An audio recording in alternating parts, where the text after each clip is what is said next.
বুলি তোৰ হাতৰ চিৰা দৈ পিঠা শুনিম তোৰে মৰম হনা মাত মিঠা বাট কৰি পাই পালো তোৰে ঠিকনা খুৱাব লাগিব পুথি খলিহনা টকালি পাৰি খাবৰে মন মোৰ তোৰ হাতে বনোৱা লাৰু পিঠা পনা আহিবি আহঁতৰ তলত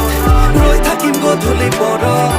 লাজে গৈ পিন্ধাবি বিহুৱান এখনি ৰাখি মোৰ বৰ তয়া দৰত মইনা